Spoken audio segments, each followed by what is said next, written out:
और इसमें एक आज नई फोर्स हुकूमत सिंध, इसको फोर्स नहीं है लेकिन एक इदारा नया बना रही है जिसमें सिंध फिशरीज सिक्योरिटी सर्विसेज के नाम से जो है उसका क़याम की मंजूरी दी गई है। और जाके हम चाहते हैं कि माही गिरों को वहाँ पे ज़्यादा से ज़्यादा तहफ़्फ़ुज़ फराहम करें और उन चीज़ों को रेगुलाइज़ किया जाए। उसके लिए 300 नई आसामियाँ जो हैं वो भी उसकी मंजूरी दी गई है।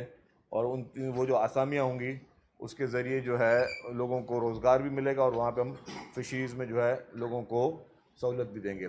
तो मैं गुजारिश करूँगा पहले फूड मिनिस्टर साहब से कि आज जो महकमा फूड के हिसाब से जो फैसले हुए उस पर वो अपनी तफसीली बात करें।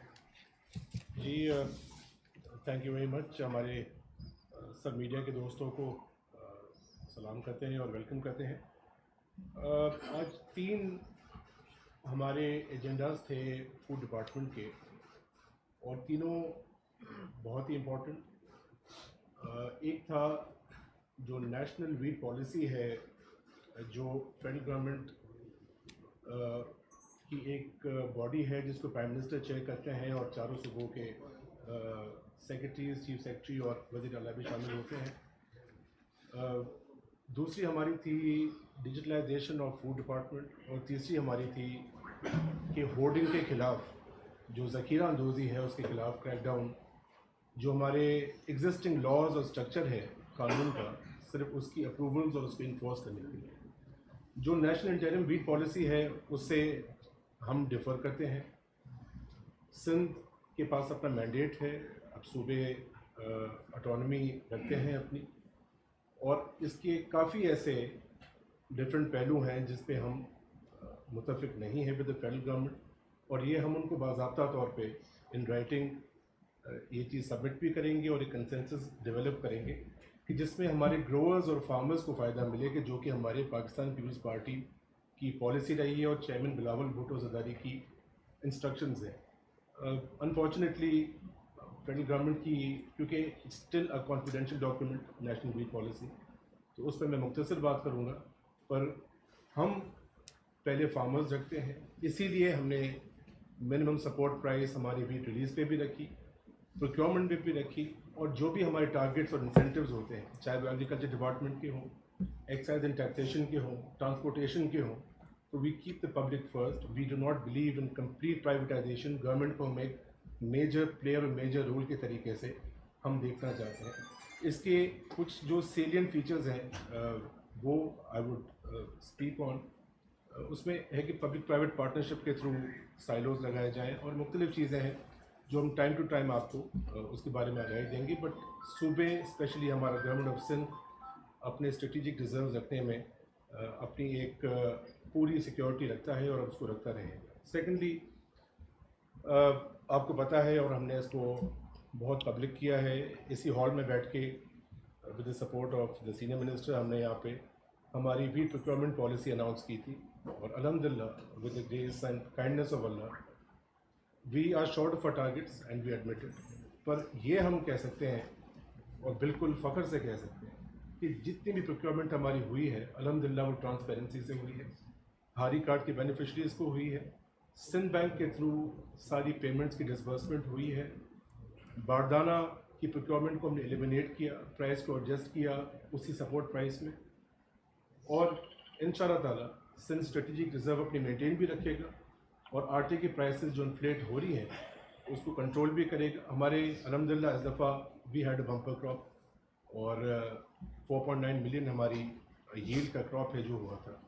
बट द इशू इज़ कि we still face artificial shortages हमारे सूबे में, और ये एक यकीनन एक ग्रो है, एक नेक्सस है, नेटवर्क है जिसके ज़रिए आर्टिफिशियल शॉर्टेज क्रिएट की जा रही है।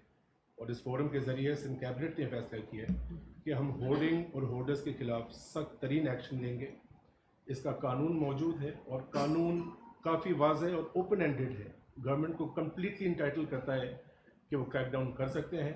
आज इंशाअल्लाह ताला हमारी एक फॉलोअप मीटिंग है चीफ सेक्रेटरी और लॉ मिनिस्टर के साथ, and we will start the crackdown. सिर्फ जो हाउस होल्ड के यूज़ के लिए आटे की कंजम्पशन है, नॉन कमर्शियल, वो अलाउ है। जो ट्रेडर्स और फ्लावर मिल्स हैं उसके कोई भी एक ऐसी वाज़ेह कोई फाइनल कंफर्मेशन नहीं है कि कोई कितनी गंदम ज़कीर आमदोज कर सकता है। आइडियली फ्लावर मिल्स उतना ही रखना चाहिए स्टॉक अपने पास जितना वो क्रश करके मार्केट में सप्लाई कर सके। तो इंशाल्लाह ताला होर्डिंग के खिलाफ आज से ही आप सख्त एक्शन देखेंगे और आर्टिफिशियल शॉर्टेज क्रिएशन जो हो रही है और उसके खिलाफ सख्त क्रैकडाउन होगा। जो भी करप्ट एलिमेंट इसमें इंटरवीन करेगा, they will have to face the hot waters. Thank you. Now I request minister agriculture, तो ये अपने बारे में बताएं। बिस्मिल्लाहिर्रहमानिर्रहीम। शुक्रिया जी। बिस्मिल्लाहिर्रहमानिर्रहीम, शुक्रिया। इंफॉर्मेशन मिनिस्टर साहब ने जैसे बताया आपको कि आज हमारी कैबिनेट में क्या क्या चीज़ों पे डेलिब्रेशंस हुई हैं और क्या चीज़ें हमने आज वे फॉरवर्ड क्या बनाया है, उस पर सबसे पहले एग्रीकल्चर पे बात करते हुए, जैसे कि आप जानते हैं कि एग्रीकल्चर सेक्टर जो है वो बड़ा एक, भले वो क्लाइमेट चेंज का हिट हो या फिर एक मैन मेड हिट जिसे कहते हैं, जो कि हमारी पॉलिसीज़ हैं, जो फेडरल की पॉलिसीज़ हैं, या फिर कहा जाए कि जो IMF की ऑब्लिगेशंस हैं, उनको मद्देनज़र रखते हुए हमने क्या ऐसा वे फॉरवर्ड बनाया है या बनाएंगे कि जैसे हम उन चीज़ों को काउंटर कर सकें। उसमें हाँ, जब आप IMF की ऑब्लिगेशंस की बात करते हैं, चले पहले मैं आ जाता हूँ क्लाइमेट चेंज पे। उस पर भी काफ़ी मेजर्स हमने लिए हैं, आगे हम लेंगे भी ज़रूर। और आपको पता है कि क्लाइमेट चेंज की वजह से हमारी प्रोडक्टिविटी कितनी कम हुई है, हमारी यील्ड कितनी कम हुई है, और ख़ास तौर पे फिर हमारे पानी के निज़ाम का बेहतर ना होना, या और ये वाटर स्कैर्सिटी जो दिन ब दिन बढ़ती जा रही है, उसको भी नज़र में रखते हुए तो हमने क्लाइमेट चेंज के हिट को भी सस्टेन करना है। उस पर प्लानिंग भी हमने की है बाकायदा। हमने अपनी जो ज़मीनें हैं जो कि with the passage of time जो डिटेरिएट हुई हैं, उनको भी रिक्लेमिनेशन, उनकी रिक्लेम करना है उन्हें। और उसके साथ साथ जो पानी की कमी आपने देखा हाल ही में भी क्या मसले मसाइल इंटरनेशनल या लोकली क्या हो रहे थे, तो उनको भी हमने ऑब्वियसली अब आगे जाके पानी की और कमी होनी है हमें, तो हमने मेक श्योर करना है कि हम वाटर मैनेजमेंट जो है, वाटर कंजर्वेशन, और ये जो पानी को ड्रिप इरिगेशन और ऐसे निज़ाम को लाया जाए, ऐसी टेक्नोलॉजीज़ को इंट्रोड्यूस किया जाए कि जैसे हम पानी का कम से कम इस्तेमाल, because Pakistan is one of the countries दुनिया में जहाँ सबसे ज़्यादा पानी ज़ाया होता है। तो हमने अपनी एग्रीकल्चर प्रैक्टिसेस को ठीक करते हुए, अपने वाटर मैनेजमेंट को बेहतर करते हुए वाटर कंजप्शन को कम करना है और उससे फ़ायदा ज़्यादा उठाना है। तो ये एक साइंटिफिक अप्रोच है। ऑब्वियसली एजुकेट करने की ज़रूरत है लोगों को, और ख़ास तौर पे गवर्नमेंट का और चिप इन करना बड़ा ज़रूरी है। उसके साथ साथ अगर मैं आ जाऊँ इस बात पे कि जो हमारी पॉलिसीज़ हैं उसमें भी जो IMF की ऑब्लिगेशंस हैं, सपोर्ट प्राइस का ना होना, तो या फिर अगर आप सपोर्ट प्राइस आपको नहीं मिल रही, और ख़ास तौर पे आपके जो इनपुट्स हैं वो इतने महंगे, तो ये सारी चीज़ें हैं जिसकी वजह से जो सफ़र कर रहा है वो एग्रीकल्चर सेक्टर तो सफ़र कर रहा है, लेकिन आपका फार्मर जो है वो बड़ा इसमें बहुत परेशान है, बिकॉज इनपुट्स इतने महंगे, टाइम पे अवेलेबिलिटी ना होना, पानी का ना होना, ज़मीन की deterioration, our policies, then the climate change. तो इन सब को हमने जहन में रखते हुए ऑब्वियसली पाकिस्तान पीपल्स पार्टी, चेयरमैन बिलावल भुट्टो ने, मुराद अली शाह साहब ने ये बहुत बड़ा एक इक़दाम लिए। ख़ास तौर पे अगर मैं बीइंग स्पेसिफिक वीट की बात करूं, तो वीट पे जो इक़दाम लिए उन्होंने कि नॉट जस्ट कि आपको सपोर्ट प्राइस मिले, जो कि आपको नहीं मिलनी थी, पर अल्हम्दुलिल्लाह आपको आपकी सपोर्ट प्राइस भी मिली, और उसके साथ साथ आपकी जो इनपुट्स है उसको भी आपने सब्सिडी की सूरत में अपने किसानों को दिया, because I am talking about wheat right now. तो उसमें आपने देखा कि बिलियंस ऑफ रुपीज़ जो हैं वो अपने फार्मर्स को सब्सिडीज़ दी, इंसेंटिवाइज़ किया, यूरिया दिया, DAP दी, और ख़ास तौर पे जब ये आपने हिट देखा जो ये इंटरनेशनल जो इश्यूज़ अराइज़ हुए, ईरान अमेरिकन ये जो इश्यूज़ थे ईरानियन, उसमें भी उस दौरान भी जो फ्यूल सब्सिडी भी हमने अपने फार्मर्स को दी।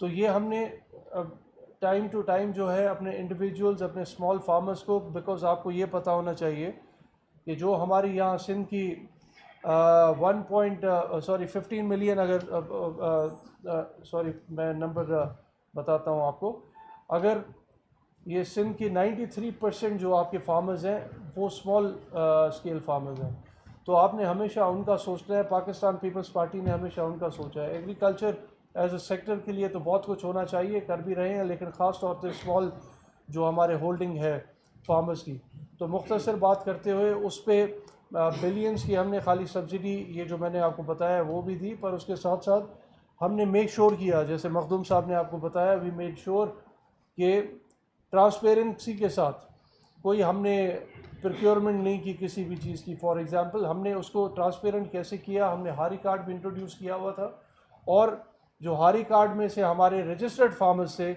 उनको हमने ना के हमने उनके डायरेक्ट कैश ट्रांसफर्स जो है उनके अकाउंट में, तो ये एक बहुत ट्रांसपेरेंट तरीका था। येस आई नो, अभी रजिस्ट्रेशन हमने और ज़्यादा करनी है।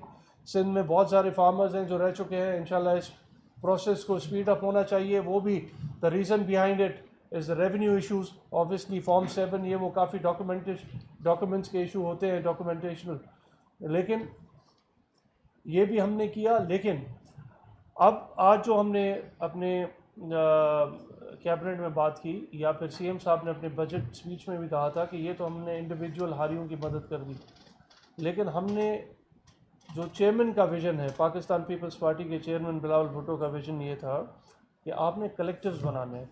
ये बड़ा एक मुश्किल चीज़ है, आसान नहीं है कलेक्टिव्स को बनाना। बहुत सारे मुल्कों ने ये कोशिश की और बड़े टाइम टू टाइम फेलियर्स भी देखे, लेकिन जब आपने फार्मर्स की कलेक्टिव्स बना दिए उसमें फ़ायदे ही बड़े हुए हैं, बट इट टेक्स टाइम। ये टाइम टू टाइम इवॉल्व होता है सिस्टम। तो आज हमने जो मेनली फ़ैसला जो लिया है, जिसको हम इंट्रोड्यूस भी करने वाले हैं, और ये हुआ कहाँ से, जब हम बैठ के लास्ट ईयर बात कर रहे थे कि हमने मैकेनाइजेशन कैसे लानी है अपनी एग्रीकल्चर में, तो वो मैकेनाइजेशन हम जब भी लाते थे, इम्प्लीमेंट्स हम जब भी अपने फार्मर्स को या अपने एग्रीकल्चर सेक्टर में देते थे, तो वो टारगेटेड चंद उन लोगों को मिलते थे जो अफोर्ड कर सकते थे। तो कलेक्टिव्स का होने का फ़ायदा ये है कि आपके जो फार्मर्स हैं, छोटे स्मॉल स्केल फार्मर्स हैं, वो एक वाटर कोर्स में, मैं आपको बता दूं, नंबर्स भी आपको बता दूंगा, 1.4 मिलियन फार्मर्स में से आउट ऑफ 1.4 मिलियन 1.3 मिलियन जो है वो हमारे स्मॉल स्केल फार्मर्स हैं जो स्मॉल होल्डिंग रखते हैं।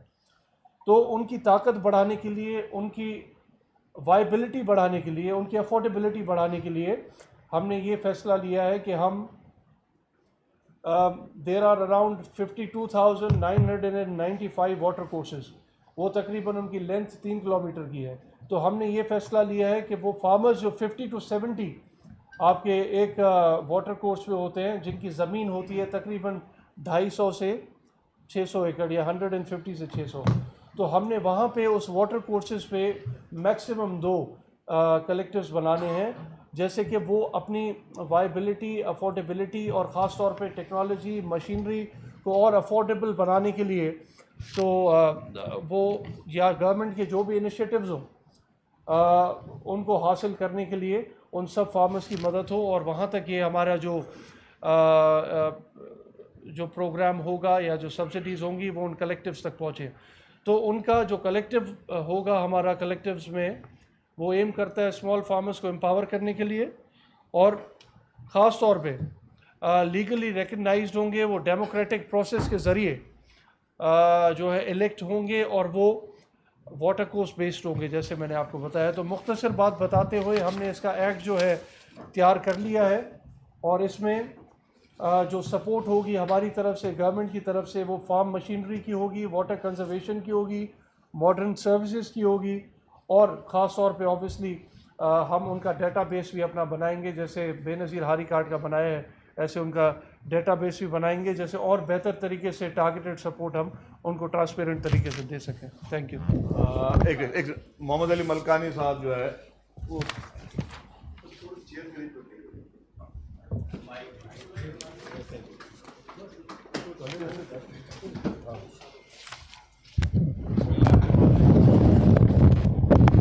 आज हमारी सिंध कैबिनेट ने फैसला किया कि सिंध फिशरीज सिक्योरिटी के नाम से एक इदारा कायम किया जाएगा, जिसका काम बेसिकली ये होगा कि हमारी फिशरीज़ में जो प्रोडक्ट्स होती हैं जो इलीगल होती है, जैसे बुलो नेट है या बाकी जो चीज़ें हैं, उनको हम रोकेंगे, या फिर जो वो जो फ़िशिंग फ्रेटेक्स होती हैं जिनको ममनू किया गया है कानून के मुताबिक, जो लोग बग़ैर लाइसेंस के फ़िशिंग करते हैं तो उसको हम कंट्रोल करेंगे। उस सिलसिले में आज एक इदारा कायम किया गया, वो तकरीबन 300-400 लोगों के ऊपर मुश्तमिल होगा। और मैं समझता हूँ से इसकी वजह से बहुत सारी चीज़ें हमारी जो फ़िशरीज़ की हैं वो बेहतर हो जाएंगी। इलीगल जितनी भी चीज़ें हो रही है, बोलो नेट हो रहा है या बाकी जो चीज़ें इलीगल जो फ़िशिंग हो रही है, उसको हम कंट्रोल कर पाएंगे और इस वजह से हमारी फ़िशरीज़ के जो स्टॉक्स हैं वो भी बढ़ सकें। एक लास्ट बात, तो आपने जैसे देखा कि काबीना ने जितने भी ज़राअत से मुतल्लिक़ इशूज़ थे आज वो ज़्यादातर फोकस में रहे, जिसमें एग्रीकल्चर डिपार्टमेंट, फूड डिपार्टमेंट और लाइव स्टॉक, ये सारे वो लोग हैं जहाँ पे आपकी सूबे की मेजॉरिटी जो है, इस सूबे की मेजॉरिटी जो है वो उसका ताल्लुक़ जो है, चाहे वो किसान हो, चाहे वो मछेरे हों, चाहे वो एग्रीकल्चर के उस फील्ड से ताल्लुक़ रखने वाले लोग हों, बीज वाले हों, और जो ख़ास सबसे बड़ी बात है जो हम आटे की बात कर रहे हैं कि ये सारे वो लोग हैं जो कि हर इंसान खाता है। आपके सिंध कम में कि 6 करोड़ आबादी का हर बच्चा को वो आटा चाहिए, तो उस पर गवर्नमेंट ने बड़े इंपॉर्टेंट फैसले किए। हालांकि जिस तरह अभी बताया आपको मिनिस्टर साहब ने, मिनिस्टर एग्रीकल्चर ने, कि पानी की भी शॉर्टेज के हमें मसले हैं और हमारे इरीगेशन मिनिस्टर साहब भी इसको उठा चुके हैं और चीफ मिनिस्टर साहब ख़त भी लिख चुके हैं कि इस वक्त भी सिंध को जो है इरसा की तरफ से जो है वो उसकी रेगुलेशन की वायलेशन हो रही है और 40% वाटर शॉर्टेज जो है सिंध को सामना करना पड़ रहा है। एक तो ये हमें प्रॉब्लम है।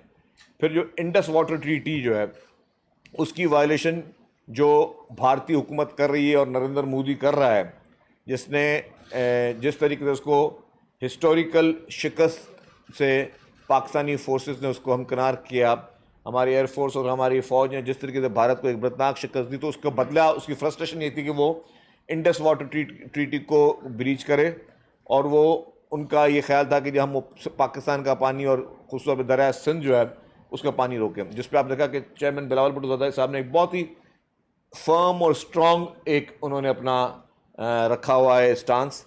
अभी रिसेंटली इस्लामाबाद में एक कॉन्फ्रेंस हुई, उस कॉन्फ्रेंस में भी चेयरमैन बिलावल भुट्टो ज़रदारी साहब ने पाकिस्तान का मुकदमा और सिंधु का मुकदमा जो है बड़े फर्म तरीके से उन्होंने उसको उठाया। और फिर कल भी जो उनकी गिलगित बल्तिस्तान में जो उनकी स्पीच थी उस पर भी उन्होंने इस सिंधु दरिया के जो का इशू था उसको बहुत ही स्ट्रांगली उठाया और यही उन्होंने कहा कि जी, और ये पहले बड़े भी कहते हैं कि जी पानी पे तो जो है वो जंगें भी होंगी मुस्तकबिल में। तो भारत की तरफ से जो जारियत है, भारत की तरफ से जिस तरीके से पाकिस्तान के साथ अपनी वो फ्रस्ट्रेशन निकाल रहा है, इसकी हर पाकिस्तानी जो है उसकी हिफाजत करेगा, पाकिस्तान का बच्चा उसकी हिफाजत करेगा और जो हमारा स्टांस है वो हम चाहे नेशनल उठाना पड़े या इंटरनेशनल उठाना पड़े, हर हाल में जो है वो जो पाकिस्तान के हिस्से का पानी है, सूबा सिंध के हिस्से का पानी है, इसको हम प्रोटेक्ट करेंगे। और हमारी सबकी ये है कि जी जो वायलेशन है जो है उसकी ना करें। इंडस वाटर ट्रीटी सिर्फ एक डॉक्यूमेंट नहीं है, इंडस वाटर ट्रीटी एक मुआहिदा है और वो मुआहिदा जो है वो भी इर्रिवोकेबल मुआहिदा है, जिसको आप किसी भी हालत में उसको तब्दील नहीं कर सकते, क्योंकि यहाँ के लोगों का पूरा जो मुआशी जो गुज़र सफ़र है वो हमारा इस पानी पर है। तो और उसी अवेलेबल पानी पे रहकर जिस तरह का हम पॉलिसी बना रहे हैं और जिस तरह सबसे इम्पॉर्टेंट चीज़ है कि जी उन होल्डर्स के ख़िलाफ़ जो एक बहुत बड़ा एक्शन करने वाली है सिंध हुकूमत, जो कि गंदम को छुपा के बैठे हुए हैं और उन्होंने सस्ते दामों ख़रीद के वो महंगे दामों बेचने की कोशिश करें, उसके लिए सिंध हुकूमत जो है वो कम्प्लीटली फुली इन एक्शन आएगी और उनके खिलाफ सख्त कार्रवाई होगी। एक मैं बारी बार सबको कर दूँ। फूड मिनिस्टर से मेरा ये सवाल है, तवातुर के साथ दो अल्फाज महकमा खुराक की तरफ से सुनते हैं। एक तो बम्पर क्रॉप, हमेशा की बात होती है हर साल बम्पर क्रॉप हो गया, और फिर शफाफ प्रोक्योरमेंट। अच्छा, इन दो अल्फाज को तवातुर के साथ इस्तेमाल करते हैं। फिर दूसरी तरफ हम मार्केट जाते हैं आटे की कीमत के मुताबिक। कराची में अब भी पाकिस्तान के सबसे बड़े शहरों में सबसे महंगा तरीन आटा कराची में बिक रहा है, तो इसके असरात क्यों आम मतलब आटे पर? अच्छा, मैं जवाब देता हूँ with permission of honourable minister साहब, मैं खुद देता हूँ उसका जवाब। आपने दो बातें की, शफाफ प्रोक्योरमेंट इस बार हम सब कह सकते हैं कि जी मिनिस्टर साहब ने खुद कहते हैं कि एक्शन लिया, और कहीं से कोई करप्शन ना कंप्लेंट आई, ना ये कंप्लेंट आई कि जी कोई महंगे दामों का कोई आटा ख़रीदा गया है या ट्रांसपेरेंसी नहीं हुई। इसीलिए ही उस शफाफियत की वजह से जो प्रॉब्लम एक हुआ, मैं इसको प्रॉब्लम कहूँ या जो भी चीज़ है, कि आप देखें कि इस बार प्रोक्योरमेंट कम हो सकी है, क्योंकि कोई भी गलत तरीका इस्तेमाल होने नहीं दिया मिनिस्टर साहब ने, किसी भी किस्म का गलत तरीका इस्तेमाल नहीं दिया। और जो bumper crop, yes bumper crop है, अब बम्पर क्रॉप के बाद उस जो 4.9 मिलियन की अब बात कर रहे हैं कि टन की जो हमने ये क्रॉप हुई है, और हमने इंसेंटिव दिए। सिंध हुकूमत ने खुसूसी तौर पर बेनज़ीर हादी कार्ड के ज़रिए किसानों को फ्री ऑफ कॉस्ट DAP दी ताकि वो प्रोक्योर कर सकें, और फ्री ऑफ कॉस्ट यूरिया दिया, जो कि बहुत बड़ी तादाद थी। जहाँ तक आप बात करें तो, और जो अब आपका आखिरी सवाल तक, फिर महंगाई क्यों हो रही है? महंगाई इसलिए हुई है कि होल्डर्स जो हैं उन्होंने गंदम, वो पूरा उनका नेक्सस, और सिर्फ सिंध में नहीं हुई, पंजाब में भी यही प्रॉब्लम हो रहा है। पंजाब में भी इस वक्त पंजाब भी उसी चैलेंजेस को फेस कर रहा है जो चैलेंजेस को हम सिंध में फेस कर रहे हैं, कि जी प्राइवेट पर्सनस ने, प्राइवेट होल्डर्स ने, इन्वेस्टर्स ने जो है वो गंदम खरीद कर रोकी हुई, तो उसकी वजह से रेट बढ़ रहा है। हमें हालांकि जितनी हमारे पास प्रोक्योरमेंट है तो अभी रेट नहीं बढ़ना चाहिए, तो उसी के खिलाफ सख्त एक्शन जो है क्रैक डाउन करने जा रही है सिंध हुकूमत, ताकि जो आपने मसला उसको हाईलाइट किया उसको हल हो सके। सबको सब ये बताइए, जैसे सिंध हुकूमत का ये मौक़िफ़ है कि इस साल जो गंदम आए वो बम्पर आए, इहो फसल जेको लथो बम्पर फसल इहो आख़िर केॾां वियो, ऐं इनखे रोकण लाइ पहिरियां ये उपाय छो न थैंक यू बैनर सूबाई जेका पाबंदी जी Constitution doesn't- भाईजान, आपने वही सवाल पूछा जो उन्होंने पूछा, और वही जवाब मैं दे चुका हूँ। जी इधर आ जाए। हुकूमत इहो मनी वठे त उन खां इहा ग़लती थी वई आहे प्रोक्योरमेंट में। मार्च महीने में प्रोक्योरमेंट करणी हुई हुकूमत खे, यानी हर साल ये थींदो आहे 26 फरवरी खां कणक जी ख़रीदारी शुरू थी वेंदी आहे, त मई महीने ताईं कणक जी ख़रीदारी शुरू न थी, 2 महीना लेट थी। हिकिड़ी त उते नेग्लिजेंसी थी आहे, ॿी इहा त जेका हिन वीट सपोर्ट प्रोग्राम शुरू कयो ऐं हिन साल पॉलिसी तब्दील कई, त उन में एतिरा माण्हू न हुया, ऐं जेका 55% जेका सब्सिडी बिलियन जेका सब्सिडी ॾिनी वई, उन जो बि रिज़ल्ट जेको आहे तव्हांजे साम्हूं आहे त 4.9 मेट्रिक टन जेका आहे कणक नथी आहे सॼी सिंध में।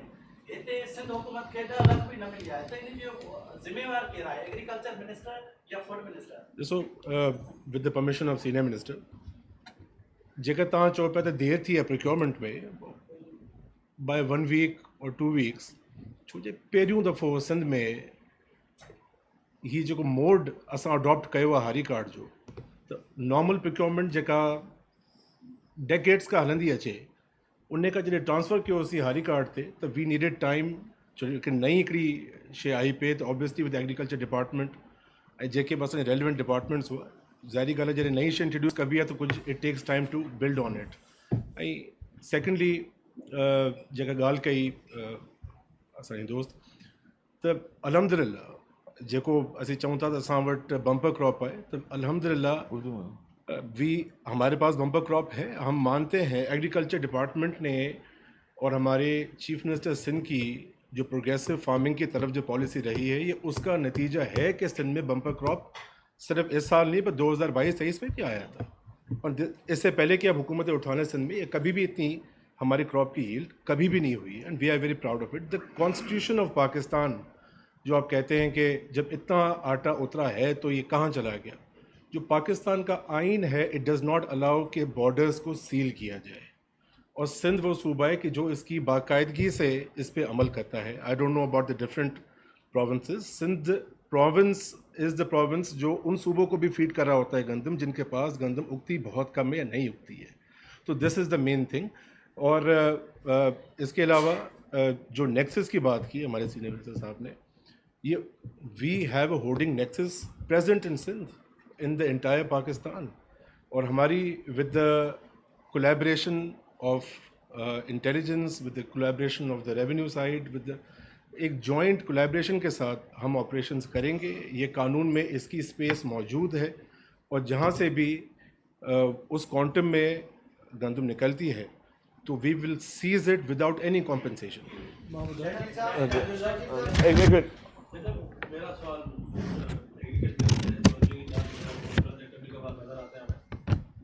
चौधरी का शांत कभी कभी नजर आता है। या प्लीज बता दीजिएगा, एक प्रोजेक्ट था आपका modern cold chain, system modern cold chain system पूरे सिंध में आपको इंस्टॉल करने थे 3873 मिलियन का था।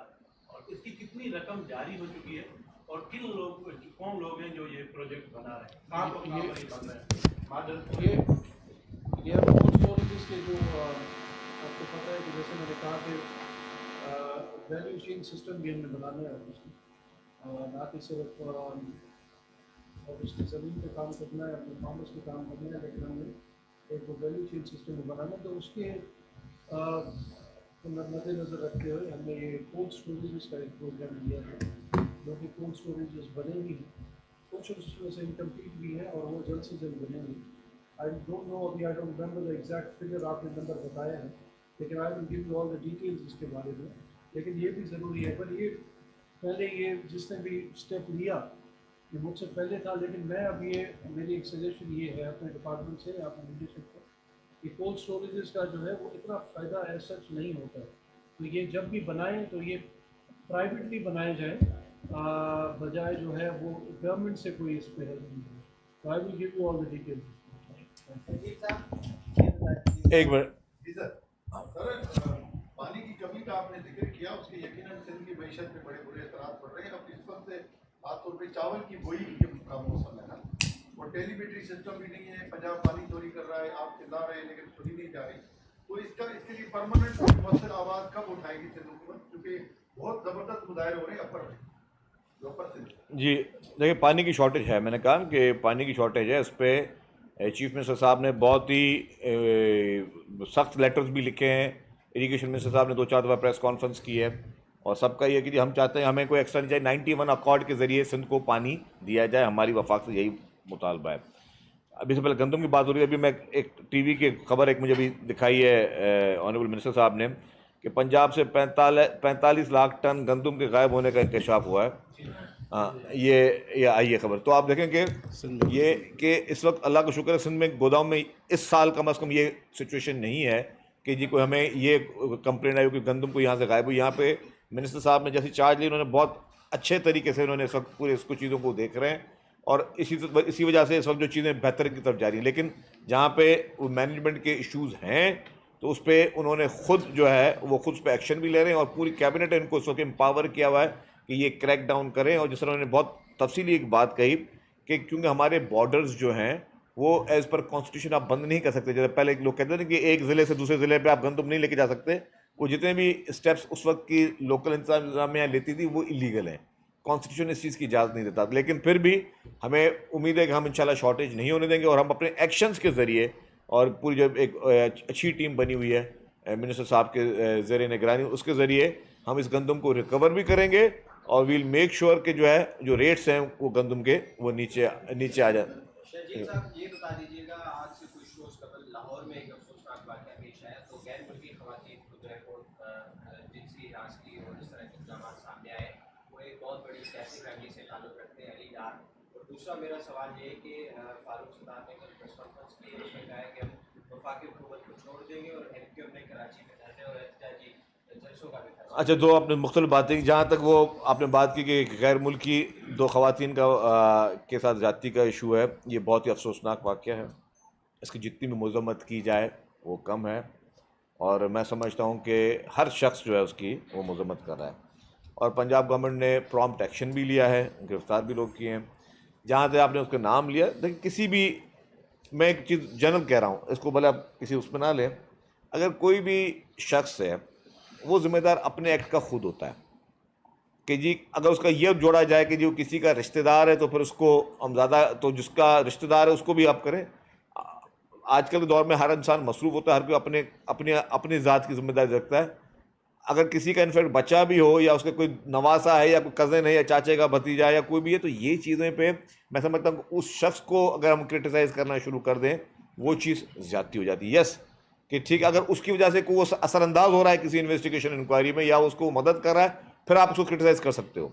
क्रिटिसिज्म सिर्फ उस सूरत में बनता है कि अगर मेरा कोई रिश्तेदार उसने कोई गलत काम किया और मैं उसको प्रोटेक्ट कर रहा हूँ, या मेरी पोजीशन उसको प्रोटेक्ट करिए, फिर बिल्कुल मुझ पर बनता है। लेकिन अगर मेरा कोई भी रिश्तेदार या मेरा बेटा हो या मेरा कोई कज़न हो, वो कोई भी अमल करे तो उसका डेफिनेटली अकॉर्डिंग टू लॉ उसको उस कानून का उसमें फेस करना है।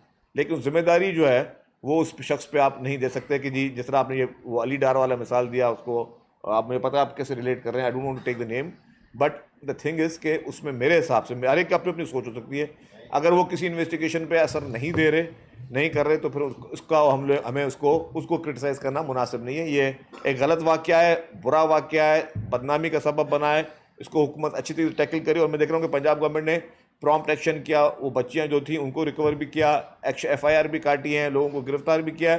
तो मेरे ख्याल से हमें इसको अप्रिशिएट करना चाहिए, हमें उसको कॉन्ट्रोवर्शियल लिंक बनाना चाहिए। दूसरा आपने MQM की बात की, MQM देखें जी, आपको पता है कुछ दिनों से वो दोबारा से उनको जो है वो दोबारा शौक चढ़ गया है, वो शौक अपना पूरा करते रहे। मैंने सुना कि उन्होंने कहा कि वफाकी वजारत वहाँ पे कैबिनेट में वो एहतजाज करेंगे। मैं उनको थोड़ा और मशवरा दूंगा कि देखें, सिंध में पानी का इशू है, बिजली का इशू है, गैस का इशू है, लोड शेडिंग के इलेक्ट्रिक भी कर रही है, हैस्को भी कर रही है, सबको भी कर रही है, गैस की लोड शेडिंग चल रही है, पानी की इशू है। MQM इस बार थोड़ी हिम्मत दिखाए और ना सिर्फ ये कि एहतजाज ना करें, वजारतें छोड़ दें वफाकी हुकूमत से, वो हुकूमत से अलहदगी का ऐलान करें जो कि उनको सूट करता है, कुछ करके दिखाएं। पहले मतलब मुझे याद है कि 1 रुपये पेट्रोल की कीमत बढ़ती थी तो ये हुकूमतें छोड़ देते थे, अभी 200 रुपये भी बढ़ गई तो वो वैसे के वैसे रहे। अभी भी ये उनका, मैं समझता हूँ, पॉलिटिकल स्टंट है। ये बयान भी MQM का कि हम वफाकी हुकूमत वफाकी काबीना में एहतजाज करेंगे, आई विल कंसीडर दिस कि ये एक पॉलिटिकल स्टंट है, ये सब लोगों को दिखावे के लिए। बाकी फारूक सत्तार साहब की आपको पता है कि MQM में खुद अपनी कितनी से है उनकी इस वक्त MQM में, तो उनकी बात को इतना ज़्यादा आप ध्यान से ना दिया करें। कामना दे रहा हूँ। सीनियर मिनिस्टर, आप आज कैबिनेट की मीटिंग थी, उसमें और आपने चीजें बताई, 2-3 इश्यूज चल रहे हैं सिंध में जो करप्शन से रिलेटेड है। एक तो आपके जो मिनिस्टर फॉर लेबर है वो फ्लोर ऑफ द हाउस पे कह चुके हैं कि उनके इदारे वर्कर्स करके बोर्ड में कोई 20 अरब रुपए की करप्शन हुई है।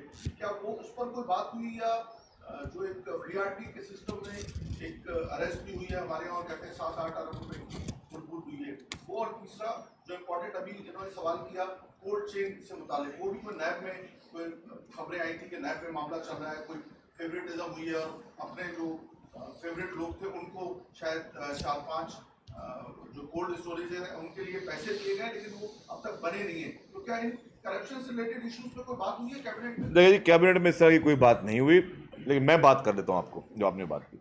जहाँ तक बात की आपने लेबर की, तो लेबर मिनिस्टर एक हमारे मिनिस्टर साहब हैं, उन्होंने एक निशानदेही की, उन्होंने कई खिताब किया, उन्होंने जुडिशरी पे वो बात कर रहे थे कि जी जिन लोगों को उन्होंने उनकी नज़र में उनके महकमे में कोई गलत बात हुई और उन्होंने कुछ लोगों को हटाया और लोगों को वो लोग शायद स्टे लेकर आ गए, तो उस पर वो जो मिनिस्टर लेबर हैं वो उनको एड्रेस कर रहे थे। जहाँ तक आपने बात की इसकी येलो लाइन BRT की जो है उसमें एक इरेगुलरिटी हुई, कॉन्ट्रैक्टर को एडवांस पेमेंट दी गई। जब हमने उस PD को हटाया तो उसके बाद एक दूसरे PD जब उसको रखा, उस PD ने निशानदेही की कि जी यहाँ पे एज़ पर कॉन्ट्रैक्ट पैसे नहीं दिए गए, उससे ज़्यादा पैसे दिए गए हैं। 7.5 अरब रुपए की पेमेंट है जो कि कॉन्ट्रैक्ट से ज़्यादा होकर दी गई। तो जैसे मुझे उन्होंने बताया तो मैंने इमीडिएटली वो पूरे अपने सेक्रेटरी ट्रांसपोर्ट को भेजा, मैंने चीफ सेक्रेटरी साहब को बताया, चीफ मिनिस्टर साहब को बताया, और फिर हमने राइटिंग में लेटर लिखा। उस पर हमने राइटिंग में लेटर लिखा कि जी ये इस तरह की चीज़ें हुई हैं, और हमने 30 मार्च को लिखा चीफ सेक्रेटरी को कि जिस पर गवर्नमेंट एक्शन ले। फिर एंटी करप्शन डिपार्टमेंट ने उस पर एक्शन लिया, उस शख्स को गिरफ्तार किया। तो ये आप देखें कि अगर कहीं पे कोई इस तरह की चीज़ें हो रही तो हुकूमत खुद जो इंटरवीन कर रही है और हुकूमत खुद एक्शन ले रही है। तो आप देखें कि जी तो हुकूमत खुद उस पर एक्शन ले रही है, हुकूमत खुद इंटरवीन कर रही है। जहाँ पे आपने तीसरे मुद्दे की बात की, उस पर मिनिस्टर साहब ने बताया कि वो चीफ मिनिस्टर इंस्पेक्शन टीम जो है वो जो कोल्ड स्टोरेज की बात करें, उस पर मिनिस्टर साहब बता रहे हैं कि ये चीफ मिनिस्टर इंस्पेक्शन टीम जो उसको देख रही है, तो जो फिर आपके ग्रीवेंसेस उसको वो एड्रेस करेंगे। तो मतलब हुकूमत जो है ऑलरेडी अगर कहीं पे कोई चीज़ हो रही है, ये नहीं कि हुकूमत किसी चीज़ को छुपाए या किसी को बचाए, हुकूमत खुद मुद्दई है। ये जो येलो लाइन BRT में तो मुद्दई हम खुद हैं, ट्रांसपोर्ट महकमा खुद मुद्दई है, और उसी ने कंप्लेंट दाखिल की। और 30 को मैं आपको लेटर भी दे दूंगा कि 30 मार्च को सेक्रेटरी ट्रांसपोर्ट ने चीफ सेक्रेटरी को राइटिंग में जो है वो लेटर लिखा कि जी हमें इस पर हमें एक्शन लिया जाए। आपका सवाल हो गया पहले? अच्छा अच्छा दे क्या अच्छा कर लेंगे। अच्छा, पहला सर सवाल ये है के आइन में ऐसी कोई भी पाबंदी नहीं है कि एक सूबा अपने सूबे के लिए अपनी सूबे की ज़रूरियात के मुताबिक अगर गंदम इस्तेमाल करना चाहता है तो वो बैन सूबाई पाबंदी लगा सकता है।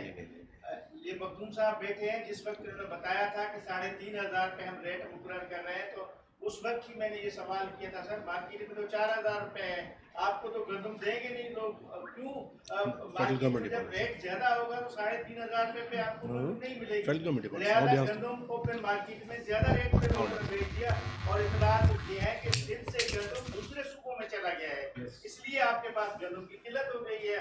अब आप शार्टेज का सामना करेंगे तो बैलेंस सूबाई पाबंदी आप लगा सकते हैं, कोई ऐसी बात नहीं है। नहीं, मैं आपको कॉन्स्टिट्यूशन की एग्जैक्ट जो क्लॉज है सेक्शन वाइज वो मैं आपके साथ शेयर करूंगा। जो एसेंशियल कमोडिटीज़ हैं जो नोटिफाइड होती हैं ministry of food security and research division Islamabad से, जो एसेंशियल कमोडिटीज़ होती हैं, the provinces can not hold और सील बॉर्डर्स अगेंस्ट देम। ये आपकी इन्फॉर्मेशन माज़रत के साथ ये बिल्कुल गलत है। और सेकेंडली जो आपका सवाल था 3,500 रुपये जो हमारे सपोर्ट प्राइस थी, देखें ये था through the national interim wheat policy जिसको चेयर करते हैं प्राइम मिनिस्टर, और ये सिंध ने नहीं मगर खैबर पख्तूनख्वा, बलूचिस्तान, पंजाब और सिंध चारों सूबों को मिला के 3,500 रखी गई, जिस पे हमारे वज़ीर आला सिंध ने अपना मौक़िफ़ रखा कि इसको 4,000 रखा जाए ताकि फार्मर्स को और हम इंसेंटिवाइज़ कर सकें। पर हमारी कंडीशंस कुछ थी with IMF and other international organisations कि चारों सूबों में यूनिफॉर्म रेट रखना पड़ा 3,500। And further more to ensure a higher level of transparency हमने तो इसको एक्सक्लूसिव कर दिया for the Hari card owners ताकि हमारे जो स्मॉल ग्रोवर्स हैं उनको फ़ायदा मिले। ऑब्वियसली जब नया सिस्टम इंट्रोड्यूस होता है आपकी सपोर्ट प्राइस इतनी अट्रैक्टिव नहीं होती तो आपकी प्रोक्योरमेंट में शॉर्टेज तो आएगी, बट नॉनदलेस सिंध गवर्नमेंट अपने ऑप्शंस रखती है। जो नेक्सस है होर्डिंग का, हम बार बार इस बात को रिपीट कर रहे हैं, इंशाल्लाह ताला उसके खिलाफ आप एक्शन लेंगे। लास्ट वीक क्वेश्चन कर लें जी, पहले एक सर ये कि इन्वेस्टमेंट के हवाले से मैं सवाल करना चाह रहा हूँ कि 8 जून को सिंध हाईकोर्ट से 45 करोड़ रुपए का सरमायाकारी के नाम पर फ्रॉड में ऑर्डर जारी हुआ है, FIU को उसमें इन्वॉल्व किया, आपको नहीं हुआ इन्वेस्टमेंट के जो मिनिस्टर शायद उनके ज़िम्मे लगे, लेकिन इसके पस मंजर में हम जाते हैं आपका एक इन्वेस्टमेंट डिपार्टमेंट है, इसमें बहुत सारी चीज़ें मैं इन्वेस्टमेंट के नाम पर बनाई, वेबसाइट भी देख रहा था तो वो इंटरलिंक है मुख्तलिफ डिपार्टमेंट से। मेयर वक्त के साहब के अगर किसी प्रोजेक्ट को इन्होंने वो करना है तो वो इन्वेस्टमेंट उन्होंने अपने उसमें डाली हुई हमने ये करवाई है, लेकिन धामी जी इकोनॉमिक जोन देख लें आप, उसमें क्या कारकर्दगी है, एजुकेशन सिटी उनके वेबसाइट डाला है कि जी हमने क्या ये फेल हो रहे हैं। तो जो कासिम नवीद कमर साहब हैं उनके मिनिस्ट्री या जो एडवाइज़र बने हैं उसके होने से सिंध गवर्नमेंट को कोई फ़ायदा हुआ या सिर्फ उनकी अपनी प्रोफाइल बनी है कि जिन्होंने सिंध गवर्नमेंट में इंटर्नशिप की? अच्छा मैं आपको बताऊँ, देखिए मैं समझता हूँ कि इस वक्त जो पब्लिक प्राइवेट पार्टनरशिप का कॉन्सेप्ट है उसको हम तो ज़रूर तारीफ़ करेंगे, हम तो सिंध हुकूमत साल होते हैं, लेकिन आपके प्राइम मिनिस्टर साहब, आपके फाइनेंस मिनिस्टर साहब नाम ले लेके कहते हैं कि सिंध हुकूमत का पब्लिक प्राइवेट पार्टनरशिप का बहुत ज़बरदस्त काम चल रहा है, बहुत ज़बरदस्त प्रोग्राम है। और अभी आपने देख भी लिया, मैं आपको बताऊँ कि 2011 से जब कायम अली शाह साहब ने इसको स्टार्ट किया था तो हैदराबाद मीरपुर खास जूल करेजवे हो, फिर जित मुलाका त्यार ब्रिज हो, फिर आपके ब्लड बैंक्स बने, फिर अभी आपका शाहराह भुट्टो बना, आपका अभी वो लिंक रोड बन रहा है, सब state of the art project. और सिर्फ ये नहीं, मैं प्राइम मिनिस्टर साहब की बात नहीं कर रहा, इंटरनेशनल जरीदों ने भी अगर जो है वो रैंकिंग दिए तो सिंध सूबे की वजह से पाकिस्तान को 6ठे नंबर पर रैंकिंग मिली है आपके पब्लिक प्राइवेट पार्टनरशिप की वजह से, जिसको पूरी दुनिया जहाँ पे उसको अप्रिशिएट कर रही है। और उसको अगर आप समझ रहे हैं कि वो मुनासिब नहीं, तो मैं समझता हूँ कि आप थोड़ी उस पर मज़ीद वर्किंग और रिसर्च कर लें, वो ज़्यादा बेहतर होगा। काजी साहब चले आखिरी 3 सवाल बस। काजी साहब ये फरमाएं कि अभी तकरीबन 2-3 घंटे पहले हज़रत बिलाल कियानी साहब जो स्टेट मिनिस्टर हैं, जी उन्होंने इस स्पीच में बताया कि PIC प्रोग्राम जो है उस पर हम मॉडिफाई कर रहे हैं और उसको डिजिटाइज करके दोबारा उसको रिव्यू करके और वो वॉलेट के जरिए पैसे जाएंगे, अब वो डायरेक्ट थ्रू उस पर नहीं जाएंगे। तो इसमें आपको एतबार में दिया गया या नहीं दिया गया, पहली बात। दूसरी बात ये बताइए कि ये ईरान जंग और इसमें जो सब्सिडीज देने का सिलसिला शुरू किया गया था तो वो प्रैक्टिस ऑन गोइंग है, रुक गई, खत्म हो गई, क्या है उसका स्टेटस? पहले मैं शुरू करता हूँ आपके दूसरे वाले सवाल से कि जो सब्सिडीज़ हैं वो एक पॉलिसी के तहत हमने दी। अब उसमें बाइक्स को दी, ठीक है, जो बाइक्स को दी उस वक्त एक टाइम था हमने दे दी। जो ट्रांसपोर्टर्स है उनको बुलाया, उनको कहा कि हम आपको अभी किराया बढ़ाने नहीं देंगे, कि ना आप गुड्स ट्रांसपोर्ट का किराया बढ़ाएंगे ना बसेस का किराया बढ़ाएंगे, आपको इस मैकेनिज्म के ज़रिए पैसे मिलेंगे। वो जो पैसे उनको देंगे वो अभी ऑन गोइंग चल रहे हैं, लेकिन वो लॉक डेट अब फर्दर नहीं मिल रही कोई सब्सिडी उन डेट्स में। फार्मर्स को हमने जो है वो सब्सिडी दी, तो ये वो उस वक्त हम दे चुके थे, और वो हमने समय कोई 1 हफ्ते के अंदर ही फार्मर्स को सब्सिडी दे के हम लोग उसको क्लियर किया था। सिंध बैंक के थ्रू उसको हमने वो किया था। जहाँ तक आपका दूसरा जो सवाल था BISP का, BISP भी अगेन मैं कहूँगा कि बहुत ही उम्दा प्रोजेक्ट है। उसको जो मोस्ट क्रिटिक लोग हैं वो भी उसकी तारीफ करते हैं, IMF भी उसको इंडोर्स करता है कि बहुत अच्छा प्रोजेक्ट है। अब क्या है कि उसमें एक प्रॉब्लम है BISP में ना, उसके नाम की शुरुआत होती है बेनज़ीर से। तो जाहिर है जब एक शहीद लीडर के नाम से उसकी शुरुआत हो रही है और जहाँ शहीद बीबी का नाम लिखा हुआ है, तो ज़ाहिर है कुछ लोगों को वो चुभता बहुत है, और कुछ लोगों ने काफ़ी लोगों को चुभता बहुत है यार ये प्रोजेक्ट चले कोई और नाम होता है, लेकिन वो बीबी शहीद का नाम है तो इसलिए उस पर हम लोग निकालते हैं। ठीक है, अच्छा उसके मैकेनिज्म में प्रॉब्लम भी हो सकते हैं। लेट्स सपोज कॉन्सेप्ट पूरी दुनिया इंडोर्स करती है, हम भी इंडोर्स करते हैं अगर कोई कहता कि यार इसके मैकेनिज्म में कोई प्रॉब्लम है, लेट्स सपोज कि जो हमने खवातीन को कार्ड दिए उनके अकाउंट में जा रहे हैं, उनके अकाउंट से भी कोई उससे कोई 100-200 रुपये मांग रहा है या कुछ कर रहा है, तो उसको आप ठीक करने की गुंजाइश हर मैकेनिज्म में होती है। लेकिन as such project successful model है।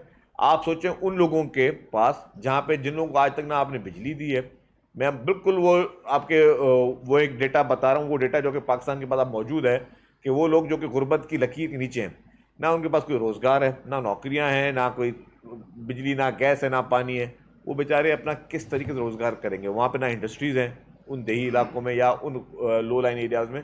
उनको अगर सपोर्ट मिल रही है, उन लोगों का घर का गुजारा हो रहा है, और ये हुकूमत की जिम्मेदारी होती है। गवर्नमेंट हमेशा किसी भी किस्म की सब्सिडी दे रही है, हम जनरल सब्सिडी दे रहे होते हैं। अगर पेट्रोल पर सब्सिडी जब दे रहे थे या डीजल पर सब्सिडी दे रहे थे, तो लैंड क्रूजर वाला भी डीजल की सब्सिडी इंजॉय कर रहा था और मोटर बाइक वाला भी सब्सिडी इंजॉय कर रहा था। वो शख्स जो कि लालटेन चलाता है वो भी कर रहा था, जिसने घर में जनरेटर डालना है वो भी उस सब्सिडी को इंजॉय कर रहा था। तो ये टारगेटेड है, ये BISP का कामयाब मॉडल है ही इसलिए ये टारगेटेड है। इसमें पता है कि जी ये किसी बड़े आदमी को या किसी भी साहिब हैसियत को वो पैसे नहीं मिल रहे, तो वो एक बहुत ही एक सक्सेसफुल प्रोजेक्ट है। अब उसके नाम से लोगों को तकलीफ ज़रूर होती है, लेकिन अगर उसमें कोई मैकेनिज्म, अगर कोई उसमें भी खामियां हैं उनके मैनेजमेंट साइड पे या उनके किसी प्रोसीजर में, तो उसको भी ठीक करने की गुंजाइश हमेशा हो सकती है। शकील साहब के बाद आप। हाँ शकील साहब, अभी इसका इशू आया है ज़मीर अब्बासी का। इससे पहले सेक्रेटरी लाइव स्टॉक थे, लाइव डेवलपमेंट बजट पूरा लेके पाकिस्तान से चले गए। साकिब सुमो थे, सेक्रेटरी जरा बजट लेके चले गए। रिसेंटली जिला भटियारी और नौशर की टीम आए थे, उनकी ज़मीनों की जो कीमत वो ले ली गई। तो सर ऐसा हुकूमत पूरी सिस्टम बनाती जिससे किसी अफसर को इतना ना हो कि वो इसी तरह एक मुश्त में चेक काटे पैसे ले और चला जाए, उसको कोई आज तक कोई सजा भी ना हो। देखिए बात सुने, सज़ा है ना, अभी आप देखेंगे सज़ा दे रहे हैं ना। अब एडवांस पेमेंट आपने जैसे मुख्तलिफ डिपार्टमेंट की बात की, जिस डिपार्टमेंट में भी एडवांस पेमेंट होगी तो उस पर गवर्नमेंट एक्शन लेगी। देखिए पेमेंट्स करने के पेमेंट होनी भी है, लेकिन आप एक मैकेनिज्म बनाता है। इन प्रोजेक्ट्स में आपने एक IPC जनरेट होती हैं जिसको कंसल्टेंट वेरीफाई करता है। जब IPC जनरेट हो जाए, मतलब कॉन्ट्रैक्टर ने काम कर लिया, उसके बाद IPC जनरेट होनी है। IPC जनरेट हो जाए उसके बाद कंसल्टेंट ने वेरीफाई कर दिया, आपने पेमेंट दे देनी है। अब कुछ लोगों ने एडवांस पेमेंटें ली हैं तो उसके लिए तो हमने एक्शन लिया ना। आप देखें कि इससे सख्त कार्रवाई इससे पहले कभी भी नहीं हुई। तो ये कार्रवाइयाँ हुई इसीलिए रही कि आइंदा बाकियों के लिए भी मिसाल और बाकी कोई इस तरह काम ना करे। और अगर किसी और महकमे ने भी एडवांस पेमेंट की है तो उसको भी जो है इसी तरीके से उसको भी डील किया जाएगा। जी 422 रुपये लीटर से पेट्रोल अब 300 रुपये पर आ गया और मजीद भी कम हो रहा है। जैसे कि गंदू के बारे में बताया कि आटा महंगा, उस पर आप काम कर रहे हैं, ट्रांसपोर्टर किराए कम करने को तैयार नहीं है। इस पर जो रोजमर्रा की अशिया है, क्वेश्चन इस पर भी कोई कमी पेशी नहीं नजर आ रही। तो लोग पूछ रहे हैं कि इन पर अशिया पर कीमतें कम होगी और पेट्रोल की कीमतें और कम होने जा रही हैं। इस हवाले से आपके क्या इक़दाम? देखिए जी, जब भी पेट्रोल की कीमतें मज़ीद कम होंगी, महंगाई पे ज़्यादा डेफिनेट असर पड़ेगा, महंगाई कम होगी। और उसके लिए कमिश्नर्स और असिस्टेंट कमिश्नर्स, डिप्टी कमिश्नर्स की कमेटियाँ हैं जिन्हें प्राइस कंट्रोल कमेटी में देखते हैं। वो सब उसको उनसे लोगों से, उन एसोसिएशन से बात करके प्राइसेस को नीचे भी लेके आ रहे हैं। जी सही सवाल मेरा सवाल ये कि पूरी अगर कोई करना चाहे तो नहीं बाकी मैं आखिरी फयाज साहब काबीना के इजलास में बहुत सी एजेंडा शामिल होगी जिसमें पीएचए की 262 एकड़ जमीन थी उसे भी जो है राइट ऑफ सर्वे करने के लिए यूथ पॉलिसी थी मुल्कों के हवाले से भी थे तो क्या काबीना ने वो तमाम जो एजेंडा थे वो डेफर कर दिए थे उनका कोई फैसला नहीं हुए जिसका ना तो कोई पॉलिसी प्रेस रिलीज आया ना कोई आपने अच्छा मैं बताऊँ डेफर करने का नहीं था सॉरी उसमें राइट ऑफ के पैसे नहीं थे इंस्टॉलमेंट के थे अब पढ़ लेंगे उसको तो इंस्टॉलमेंट थे वो इंस्टॉलमेंट हमने उसकी कर दी है शरीफ साहब ये बताएं कि पूरी दुनिया फुटबॉल के वर्ल्ड कप देख रही है और मिनिस्टर स्पोर्ट्स में बैठा हुआ है एक तो आपकी फुटबॉल में वर्ल्ड कप में फेवरेट टीम कौन सी है खिलाड़ी कौन सा है और जो काबीना है उसने कोई फुटबॉल पे बात की क्योंकि आपने बड़े मामला पे बात की आर्मी मामला है तो मैं मिनिस्टर से भी कहूँगा आपसे भी कहूँगा बताइएगा प्लीज। हमने इसमें बात की कि रोनाल्डो जो है वो अब रिटायर हो गया इंटरनेशनल प्लेटफॉर्म से और जो पोर्चुगल हारा है उस पर हमने बात की है और बड़े अफसोस से बात की है। तो आपका थैंक यू फेवरेट कौन सा प्लेयर है? अरबाब चांडियो